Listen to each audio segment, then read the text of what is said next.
Welcome to Fireteam Chat, IGN's Destiny show. Thank you so much for joining us today. Joining me in the studio is CJ Gibson. What's up? Stephen Rue. What's up? And we kicked Sean Finnegan off the show. We did it. No, we didn't. He's on a work trip. That's right. So Thanks. that's Mrs. the Sean. real story. Mrs. Sean. On today's show, we're going to be talking about how we feel about the future of Destiny 2 after hearing from Luke Smith. We're going to be talking about the Gambit improvements we would like to see, prompted by a tweet from Cosmo. And you will not believe what they've done to the weapons in PvP. Huge news, everybody. Let me do a 15-minute intro. Like, subscribe. Hey, I'm doing a giveaway. Oh, Just kidding. smash cut. Ooh, that's salt. Let's get... I had to make it. I'm just teasing. That's pretty good. That's pretty good. I wanted to start the show talking about Luke Smith. He came out and he had this really, really great post, and I'm just going to read it for context for everybody. He said, You're going to read the whole thing? yeah, why not? I'll do it quick. Everyone, I want to share 3 things on behalf of the Destiny team today. First, our sincere thanks to the people at Activision who've helped bring Destiny to our players. High Moon Studios for their wonderful collaboration on Forsaken and Vicarious Visions, who helped establish a Destiny community on PC, worked with us on Warmind, and who is currently readying their Destiny Swan Song with content that will appear in the upcoming season of Redacted. Next, in the short term, we're continuing to build the content we promised for the annual pass. We've learned a lot from Black Armory that we will apply to future releases, most notably that we'd like the beginning experiences of content drops to be a better point of convergence for the player base. In Black Armory, we set the power requirement for the first forge too high, and that meant it wasn't a great chance to jump into some new content. We want to find the line between new content that many players can play and aspirational content for players to progress forward. We're exploring improvements to catch up mechanics for players to upcoming seasons. Trying my best to look at the camera and read off a piece of paper. It's a little. You're doing good. You got Last, long term, Bungie is committed to Destiny. We created the universe, and we hold its future entirely in our hands. The vast majority of the team is hard at work envisioning future experiences, enemies, and ways to play the Guardian you've been building since 2014. We're going to keep doing that. We're thinking about what it means to be We're thinking about what it means to be truly independent, what it means to self-publish, and crucially, what Destiny's future can now look like for our players. It was a busy fall, and it is going to be a busy year. See you soon, Luke. Yep. I thought that was really, really excellent post for him, and that's why I wanted to read it in his entirety. Thank you, Luke Smith, or the people, at least the people at Bungie who probably listen to this show. Luke's too busy working. Thank you for that. I like seeing this sort of sincerity, and it meant a lot for me to see somebody at that level take the time to write something like that and just saying, hey, we care about this franchise. We have a lot to learn. We're making new enemies. Yeah. We have, yeah. And we're listening to you guys. So I wanted to ask, let's start long-term. How do you feel? Because short-term, we know what's coming. We're going to go through Season of Redacted, and then we're going to move it into this new Activision free Bungie Destiny world. And it's going to be an interesting place for them, it sounds like, and for us as players. Well, so, and then the last little line here, and I'm glad you didn't say it because I can save it. When I look ahead and think about Destiny, where it could go, I see a bright future with roots in a memorable past. Not everything has been lost in the dark corners of time. So 2 vague references from Luke in the span of 1 week. Last time, obviously, when they made the announcement. What was the line he used? Guardians make their own fate? Yep. Really good. So I keep thinking, there's a bunch of things, obviously, that they're probably going through internally. It's nice to see him acknowledging also the studios that were involved, like Vicarious Visions and High Moon Studios with PC ports and everything like that. Now thinking, where will we go in Destiny 2 again? It does feel like maybe there's a vault or some kind of other space in Destiny 1 maybe on the horizon coming. I mean, I like those. I don't know about you guys, but I've never understood the rehashed, I don't want to see Destiny 1 content anymore. Oh, no, I would love it if they just, hey, Destiny 1's in Destiny 2 now. You can do all the stuff that you can do in the D1. Full game. Yeah, or at least the raids. The people, parts of the experience. Well, the people that do complain about that is when you have to pay for that content that Gotcha. you paid for. Okay, so give me an example of what that means. Like, because Forsaken, right now they're doing PvP maps pretty much for free regardless. Like, that's not included anymore. So that doesn't apply. So give me an example of where that does apply. Well, I was just saying it for reference. Like, I was thinking after this year pass, Yeah. usually the cadence is we have the mini DLCs and then the big fall DLC, right? Yeah. Well, they don't have to stick to that anymore, as far as we know. You're right. So I was thinking, as soon as they're done with the season of the Redacted, they could bring back like all the old raids, 60 FPS, PC. and just stuff like that, but for free. And then they could just focus on Destiny 3 instead of working on like a big Destiny 2 DLC. But the problem is if you bring back all the old raids and you go, oh, it's like $40, then I think people would have a problem with it. Okay, so I see what you're saying. I guess, so what I'm saying is, I don't know if you agree with this or not, Destin, I liked going back to the tower Prison for of that Elders. first minute. Yeah, for that first opening mission, and Prison of Elders as Yeah. well. With we actually wrote down the mission, the Warden of Nothing. I thought that was really cool. Now, again, it was a reskin a little bit. You didn't play Prison of Elders. It was going back to that moment. Those little callbacks to Destiny 1, I love them. I love that. I don't have a moment. problem with that stuff at all. I had a reaction to it. I Yeah. think we were streaming together, and I was like, "Oh my god, this is so cool! It's Prison of Elders." Absolutely. I liked that particular integration. To be honest, Steven, if they brought back all the raids and had it as an optional piece of content that you could pay $20 for if you wanted to play that content, and somehow had it separate from core progression, I don't think the community would have as much of a problem as you think, because they know they're supporting Bungie directly. so That's- there you go. Now. That's It's not about iffy. Activision, right? That's iffy. Though. But that's the thing. Like, that's where, to me, that it's funny that you say that. That psychology I talked a little bit about last show. That is weird that now that it does seem like it's Bungie, that there's a perception difference of that, and you think maybe not.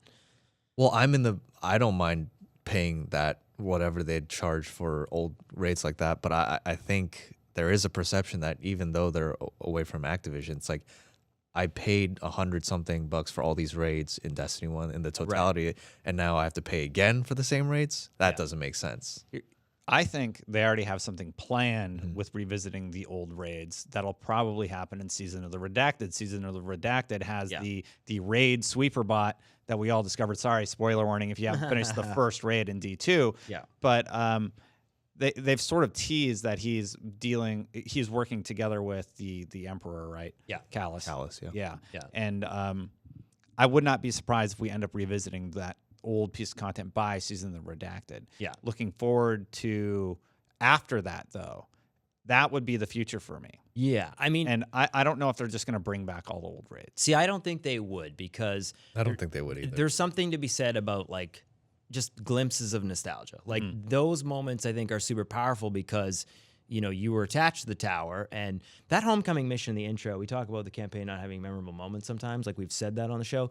That moment at the reveal event, still by far the best moment in Destiny, but it was at the reveal event, so it felt like we saw it. But even when you got a chance to play through it, I don't think there's anything else that touches that moment, because your tower was your home, Yeah. and it was destroyed. And when you're walking through it in that situation where it's on fire and Zavala's getting there, and then you see Ikora, yeah, it's emotional, but it's hard to do that over and over again. So I don't think they'll lean into bringing a bunch of Destiny 1 content back, but I think they'll bring like little touches of it, or maybe it's a part in VOG or something like that that they bring back. Yeah, I think people harp on the story so much, partially because there are moments in the context that are a little weird. But overall, I still think it's a huge step up from where we're at with Destiny 1. I understand what happened in the core Destiny story. Tower got attacked. We built up a base in the farm, which we've never gone to since. Yeah. What's up with that? And then, you know, we came back and we defeated Gaul. Yeah. And the Traveler woke up. Yeah. And I remember all that. And there's still the mystery of what those shapes are. Yeah. I think the issue people take is just like I feel like that plot line is never revisited again within Destiny 2. It's obviously for Destiny 3. And that's sort of weird because we never got the continuation or the answer to those mysteries for quite some time now. And the Forsaken just totally disregards them entirely. Yeah. Cade's dead. And then stuff's going on with Mara Sov. Yeah. Yeah, it's not all in the main part of the game. It's like additional on the side. Yeah. And I mean, I know that's been one of your complaints. I will say, yeah, when you revealed the tower for the first time and it was a new section of the tower, it was super cool to look up and see the other place just kind of like charred off in the distance in that side. Even that tower reveal moment was pretty cool. But yeah, it's hard to create those over and over again. But I think revisiting something from Destiny 1 would do that. But yeah, I'm curious to know as well what people would like to see. I think something from a raid would be cool. I don't think they'll do the raid verbatim. So to bring it back to the question at hand, how do we feel about the future of Destiny? Immediate, I don't think a lot's going to change. I think we're going to get the rollout plan through Season of the Redacted. And long term, I'm a little nervous, only because Bungie has a lot of the business stuff to figure out, distribution and such, and they've admitted that publicly. Yes. Who knows what we're going to get for the next version of the game, because Vicarious Visions, did the PC version. They were hugely instrumental in making that happen. So how do they make that happen again now that relationship's sort of severed? I have a lot of curiosities about what they have facing them challenge-wise. Yeah. I'm hopeful, though, and I'm willing to see what they're able to do with it. How are you guys feeling? What are your thoughts? Yeah, I'm glad they've addressed those, because I think between their weekly updates as well as like Deej and other people tweeting those things out, it's like, yeah, people are wondering about publishing this and that. They seem obviously confident that they can do that. Yeah. So that's reassuring that they feel that way. And I think, just moving forward, a lot of what maybe Luke's referencing, I don't think that will happen until like this September. But I do think that will probably be like some kind of big content things story-wise this September. That's really interesting for me to hear you say. I don't think they're going to do anything this September. Really? Okay. I think they're going to shatter that content release cadence that they had. Yeah, I was thinking that too. Okay, and change it up. So when you say that, yeah, maybe not this September, but I definitely think probably before the end of the year. I think they'll maybe do, because the way he explained it, or the way I heard it, is that they obviously, like the drip feed sort of content that we're talking about right now, there's definitely this preconceived idea that if you're not into the game, that you have to do a lot of little things to get into it. And so I think they'll do maybe like a bit more of an initial like release. Like I think they realized that like creating a power level that was too high and then maybe not having strikes or anything new to do at first was probably a mistake. I think they'll do a little bit more of that, whether or not it's big and a massive story. I think there'll be something. Do you think they still have a partnership with Activision to do massive updates to a platform like Destiny 2, like huge story content things? Like, I don't know how that agreement being severed affects their ability to update the product that is Destiny 2. Like, do they have to just launch Destiny 3 at this point for their next major thing? Because they could probably get away with an annual pass. Right? Yeah. I don't know. Because I figure Vicarious Visions will support them through September, but after September. Yeah. I mean, I figure if they were planning on a big DLC this fall, it would make more sense for them to kind of just scrap that and kind of merge that into what they're working with Destiny 3. I don't know. That seems like a very feasible possibility to me. But that means you basically think that Destiny 2, quote, quote, will end its support this September? I mean, I don't No. Right? No, I'm saying we just won't get any big DLC this September. I think we'll get like little events like from the live team. Right, but when you say little events, do you think another annual pass type thing? I do. I think we'll probably see another annual pass, and that'll give them enough of a buffer to do a major content drop. Yeah, I guess to be clear then, I don't expect a Forsaken style thing, but I expect maybe something like the way Warmind was, that launches it and then has the annual pass kind of piecemeal out for the rest of the year. Like, I think they realized not having anything quote, quote, new within the context of story right off the bat was probably a mistake. But I don't think it needs to be major if they're going to commit to doing an annual pass again. Like, I think there's like a fine balance of the two things that they're doing. Like, I mean, like one or the other. Whatever they decide to do, whether they keep going with Destiny 2, I think they're just going to make a new Destiny. It might not be called Destiny 3, but I think they are going to make a new standalone title. I think that is what the public is looking forward to right now. I think right now that they realize Destiny 2 it's already being in the works. Like the split from Activision is not going to change anything drastically in Destiny 2. Yeah. The next standalone Destiny title is what we're going to see what Bungie's really made out of. Yes. Yeah. Timeline wise, are we about due for a Destiny 3? Because they had their major content drop. I think we're supposed to go like another year. Like, Yeah, based on the Activision schedule. We and then it should- would have launched not this September, the September Yeah, after we that. should be getting. We should have been getting a Destiny 3 in 2020, right? Yeah.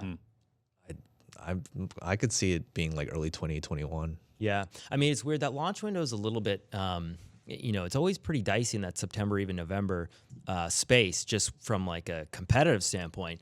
But yeah, thinking of this time with Destiny 1, it would have been Rise of Iron coming up In September. in this September. So, that No, was it would have been. yeah. Yeah, would've Rise been. of Iron would have been this September, and that would have brought us through to next year. And that was a pretty big update in and of itself. Didn't Rise of Iron come out in the spring though? Yeah. This annual pass kind of No. didn't. No. I think Rise of Iron came out in September. That was their big launch. Yeah. And then they did the new raids. Yeah. And they did they were like, this is it for Destiny until September. And then they had this long gap where, yeah, you could still play Destiny 1 and Trials was still on. Yes. So people were still playing D1. Yeah. Oh, and they re-released the raids at the very end, and that was sometime. They in, still like, have to bring back May. Trials. I Yeah, just yeah. didn't even think of that. Yeah, and exactly. faction rallies. Yeah, Or whatever. so they're gonna yeah, do so with there's a that. bunch of things I think that they can lean into, but yeah, I mean, think about all the things that were in Warmind, or I keep saying Warmind, Rise of Iron. There was a lot of things from Crucible updates to those private matches added. There was a new game mode that maybe people not super fond of. No, not Rift. The collection. Supremacy. Yeah. And it's weird that some of those things launched at the beginning of D2 and then now are even gone. So they could bring that Sparrow Racing League. Like there's a bunch of things that people I think have commented. I saw a comment saying, "Hey, mention Sparrow Racing League." I didn't care for it, but within the I like Sparrow Racing. yeah, but within the context of it being a little bit outside of the norm of, hey, we're running around shooting things, it was actually kind of cool. Oh yeah, we didn't bring it up last week. I saw you in the comments talking about it, and Yeah. I also forgot to bring it up. Cross progression. And I think Yes. the best way to do that is sort of like the Epic style thing, where you're able to link all your accounts to your Yes. Fortnite account, and then you can just play your same character across all platforms. Yes. It would be amazing Well, yeah. if Destiny 2 did that, because then like you won't have that problem of people feeling excluded. That's exactly it. I mean, people were saying, "Oh, what about crossplay?" I'm not so concerned about crossplay. I own all the consoles. Like I own an Xbox. I have, PlayStation and PC. So I play them on everything. It'd be nice if it was, but between the two, definitely cross progression to be able to actually play with your account on 100%, PlayStation or Xbox players and not feel the need to grind to do that. Crossplay too. I mean, do both. But if you're going to do one or the other, definitely Crossplay- Cross progression is Crossplay is definitely a lot more trickier because you have the higher frame rate on Yes. PC, and then I don't know if That's the reason why I think it'd be an issue. Fortnite gave people the model for how to do that, though. Yes. Right? Yeah, and they If broke you're down on the this, you they play broke with down the this. barrier with Xbox and PlayStation being able to play together, so that was huge. So Yeah. I definitely don't think crossplay will ever be a thing in Destiny, but definitely cross progression could definitely be a reality. Yeah. Moving on to our next topic, we're going to talk about Gambit. And if Ronnie will go to the one, I will address that question. There we go. Thank you, Ronnie. All right. So, Gambit, a call was put out by Cosmo, and he wants to know what improvements we would like to see in the mode Gambit for Destiny 2. And I wanted to pose it to you guys. What do you want to see changed in Gambit? Because for me, it's a really difficult question to answer. I love Gambit. My main problem is with Queensbreaker. Right? That was the only thing. And the only other aspect that I could think of was the team-related play when you go in solo. Right. Yeah, Like a way to exactly. sort of have better communication within solo play. Yeah. Yeah. That's always a thing. I think people, we play a little bit of competitive PvP. I'm on that Not Forgotten grind. And when you're talking about solo queuing versus like getting into a 4-stack, it does change how the game feels. The reason why, obviously, is if you were solo queuing, you could be waiting forever to potentially only find another solo player, and that might take, the enjoyment out of sitting there for 20 minutes while you're waiting for that to populate.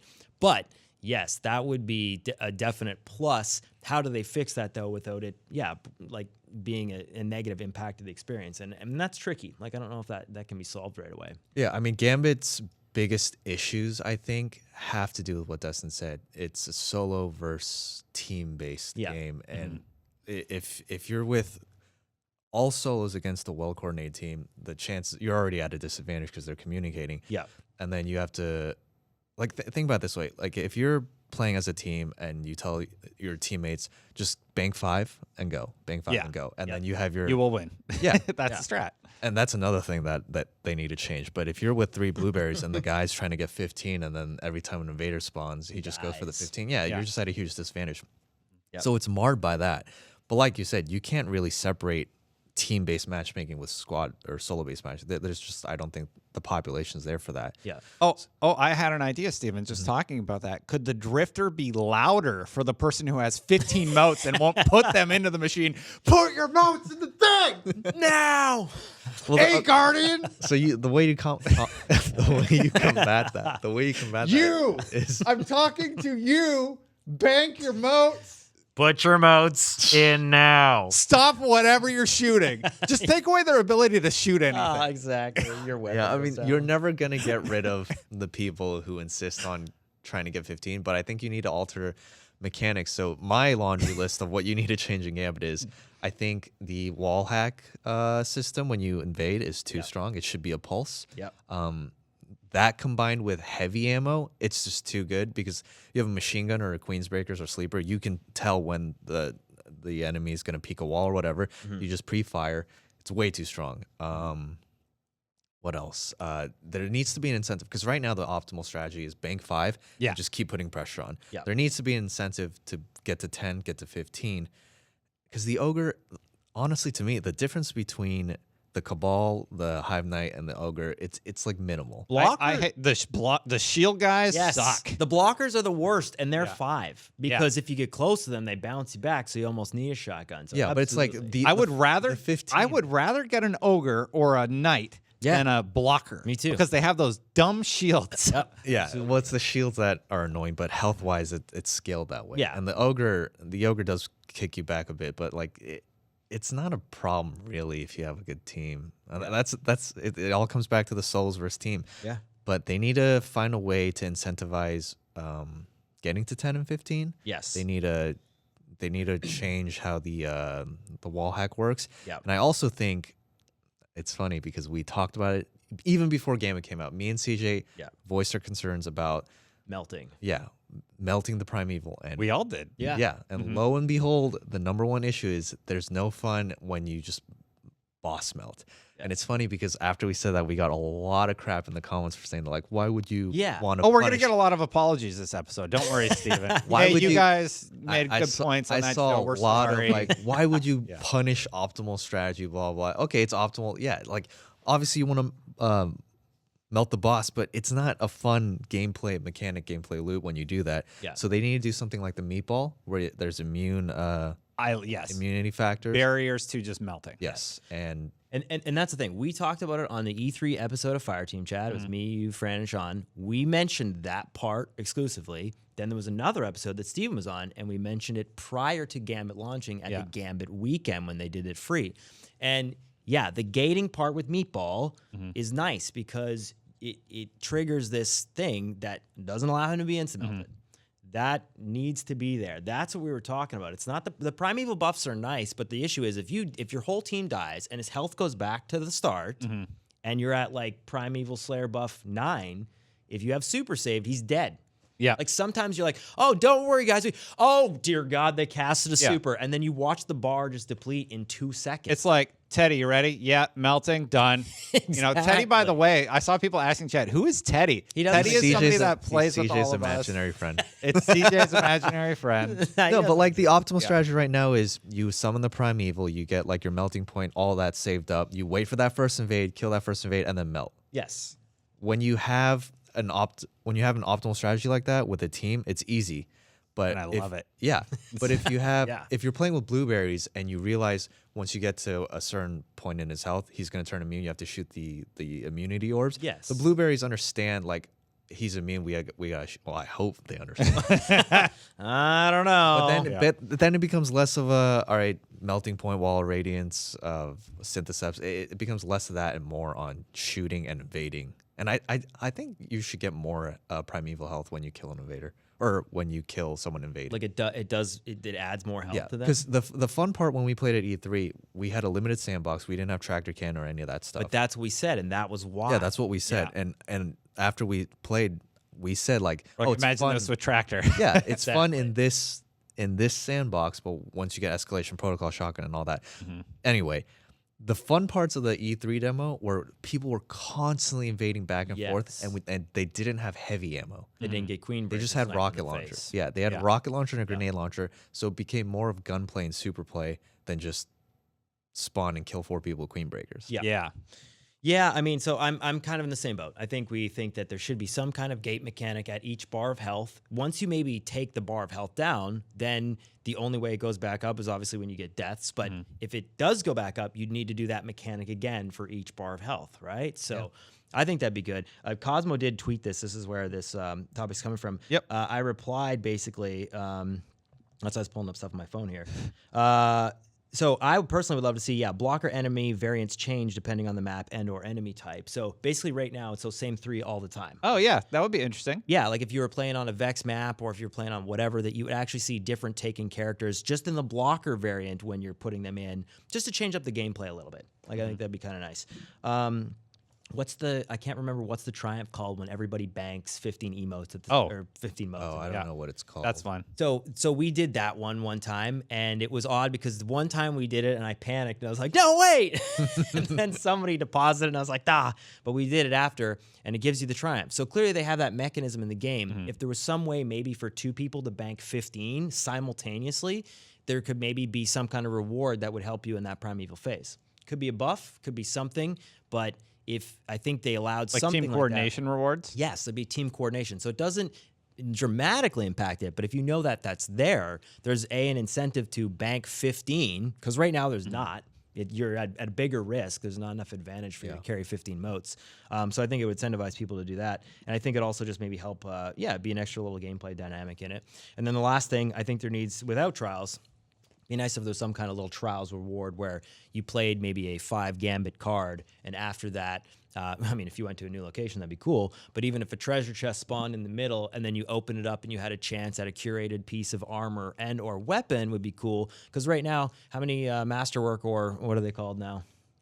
Infusion. Infusion cores. Infusion. What's the, materials. Just say masterwork. Yeah, we say People know what they're masterwork talking core or about. enhancement cores. Yeah, How that's many- what it is. That's what it is. Yeah, how many do you have? Like 130. Okay, so I only have like 10 or 20. And if I got a whole bunch of... What are you doing with them? Well, I want to infuse my gear because it ends up being like a look/stat game, and I can This is never a have enough whole games. other Just topic It okay. is. Let's So- get into it. Anyways. just as a human, Yeah. I think I find something that works, and then I just use that until someone's like, maybe you should tweak this. Then I'm like, maybe I don't know. I feel a little uncomfortable. But that's what I mean. You're sitting on all this stuff, and I'm like, I like the way this looks. Oh, but this has the perk I need. Oh, Well, this okay, has the- before we get into that masterwork debate, Anyways. I had an idea. If you bang 15 at the same time, right now the invasion portal opens at 25, 50, 75. Yeah. Maybe if like 2 people bang 15 at the same time, the invasion portal just opens. Oh, yeah. I mean, you'd Things like have, that. you'd have 30, but regardless. Regardless. I think Yeah. that would be pretty powerful That'd be for neat. each team. It probably have to be 3 with 15 but it's or something. I mean, Maybe. yeah, So maybe. you spawn a huge blocker and you get to invade. Yeah, but it's or- high risk because like Yeah, 'cause because then you're you carrying all the can modes. tell. I mean, good players in Gambit can tell How many how the many other team modes the other team has. Yeah, and then The you gray bar. Yeah. yeah. So like you see that white gray bar, you're going Yeah, in there. exactly. Yeah, that's a You good wanna- point. you wanna That's get a good going, point. So, but But, yeah, so there's a bunch of things, but I think Gambit is a fun game mode. It's rather on the long side. I think people feel that way about it, and so I don't know if reducing the modes helps or maybe having some other just damage to the primeval being done. Anyways, a lot of these things they were just asking for suggestions, so we're throwing it out there. Play a lot of Gambit. Yeah. It's fun, but I think the incentive, like I wish there was like a trial situation or different rewards, which would And help. back to your masterwork topic. Make the drifters shout louder things when people That's have right. 15 motes, or if you're ready to spawn the primeval, like figure out a way to just give him more dialogue that he incessantly shouts at those players until they either bank their motes or spawn the primeval. He shouts at the lowest team, the lowest scoring team member. Hey, pick up the slack. It's funny because Stop dying. it's funny because Lars, the senior designer on Gambit, told me before the drifter was actually meaner. Really? Oh, Yeah, right. he was really mean to the losing team. and I they like that, They though. toned him down. Oh, Losing team, try better. do better. Yeah, losing Yeah, team. they you told suck. he Losing told me team, what are you he told me doing? they Yeah. drastically toned him down. Yeah. and I'd love to hear what it used to be like. Yeah, Losing team. Maybe you should play something else. exactly. That'd be funny. But like, I want to go back to your have you tried Crucible? I want to go back to your Masterwork thing. It's fine in terms of weapons because the weapons you can use on all three characters. My biggest gripe with the Masterwork cores for armor is once you infuse armor, it takes so much of your inventory or materials. Yeah. And then let's say you get something like 10 minutes later that looks cooler, that's better. You just wasted all those materials. So I haven't masterworked a single piece of armor. There you I go. masterworked, Why? But yeah, there's very little to no incentive. Because you get extra damage. you get the resistance in your super. Well, Yeah, yes, that's fair. So No, but that's a thing. None of us have done it. it's So just Well, too for Crucible costly. sets. Well, but that's the thing, right? And if you want to start playing like that and min-maxing, there's some value to that. But like Steven's saying, you're not going to dump Like- all your freaking enhancement cores when they're super rare to get. But if you got those things curated out of that game mode and you could break it down and get the cores back, it's just another incentive play to get like more of those I cores. I have my PvE set, my Gambit set, my PvP set. I'd love to masterwork my armor set for all those, but there's always that one armor piece that I would rather wear, and if I get the roll, then I'm gonna wear that. But I don't want to dump all those resources because of primary ammo finder on my chest piece. Yes. Primary ammo. One reason you might do that is because of the super and weapon changes coming Yes. to PvP. Nicely which we're going to done, transition Ronnie. into right now. Yeah, so some big changes have come to the weapon and armor items in Destiny 2 and supers. So we're going to get into those. CJ, you have many, many notes from the weekly update here. There's only one important one, Destin. Make Quiver great again. They heard me. They are. Oh, right? really? What are They they are doing? making it. It looks like it could be getting a damage buff to Mobius Quiver. They haven't said if it's going to track Hitting or an not. enemy will kill them. Hopefully.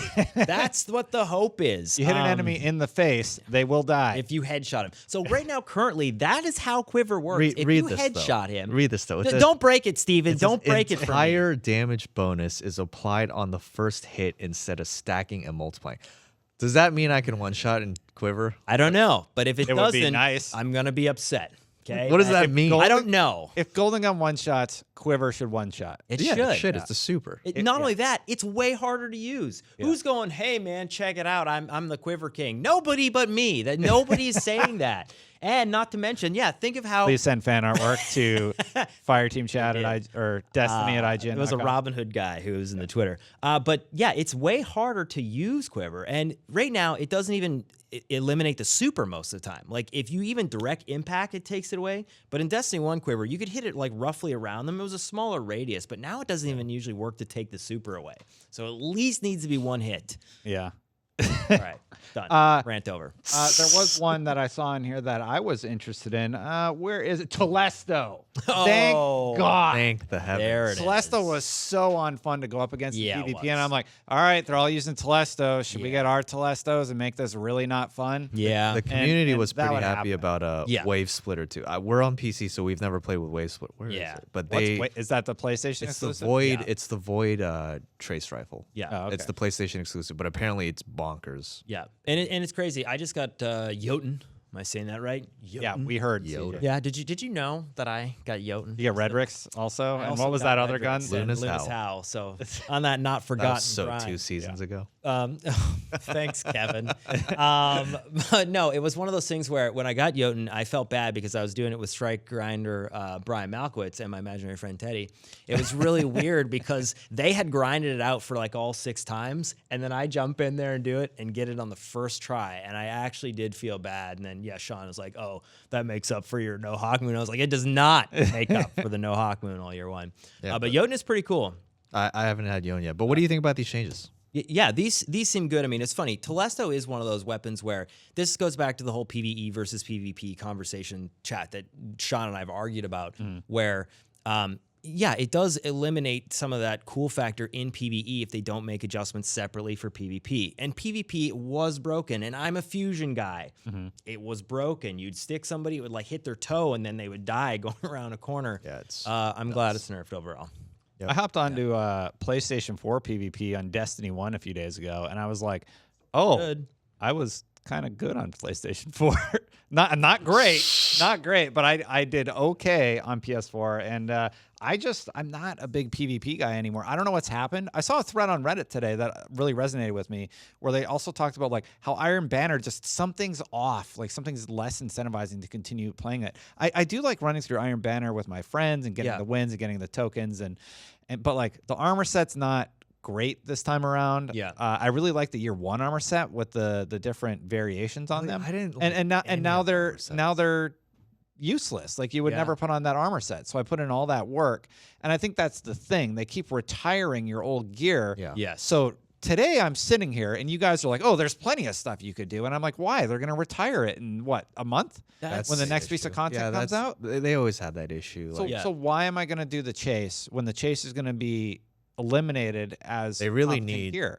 need to bring a static roll that you can pull out of your collections. Yeah. Yes. Yeah, That'll absolutely. fix the vault space problem almost immediately. It would. They really do. It's funny because when you look back at even Trials and Destiny 1, when they did that, they started including some of the old gear from year 1 and 2 at the later stages in Rise of Iron. I think you could actually get most of the Trials year 1 and 2 gear. They put it in the loot. They put it in the loot pool. So it's like, I feel like that would actually be kind of nice if it identified that you got all the new set, potentially, to get the old set. Like, because like you say, if you can't add any of those new mods to it, which you can't, that obsoletes it. And they need to just they need to just open year 1. Yeah, but some of that's intentional. Like some like the raid, like Midnight Coup, and you not having those. weapons like being those weapons were rerollable. so cool, and like I'm like, why did I?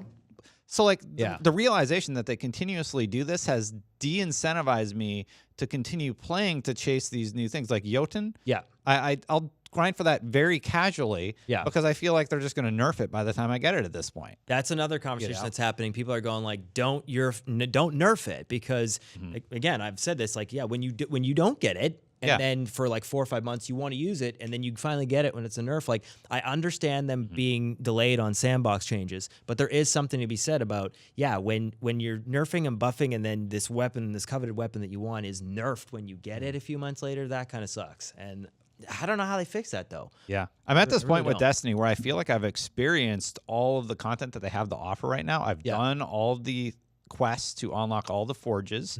I've thrown all the balls at all the forges to power them up, and then I killed the final boss in all of those.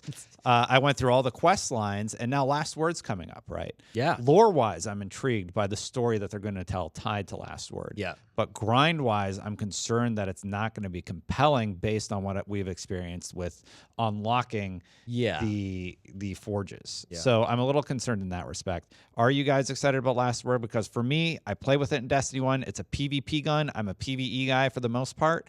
And for me, I'm just sort of like, maybe I'll get it, or I could just watch you guys do it or whatever. Yeah, so the chase is not there for you. I was, it's funny. There's a lot of people who rave about Last Word. I was not a huge Last Word guy. Sean was. Sean loved it. I liked Hawkmoon better, but again, I think it's because I was chasing it. But yeah, that's fair. I mean, there's some merit to that. I think, knowing what we went through to open the forges, that is a concern now, because it felt like once you get the forge open and you're playing the forge and all that stuff, it's actually pretty good. Like that grind to get powerful weapons, I dig that. Like, I don't mind it. Yeah, it's a good loop.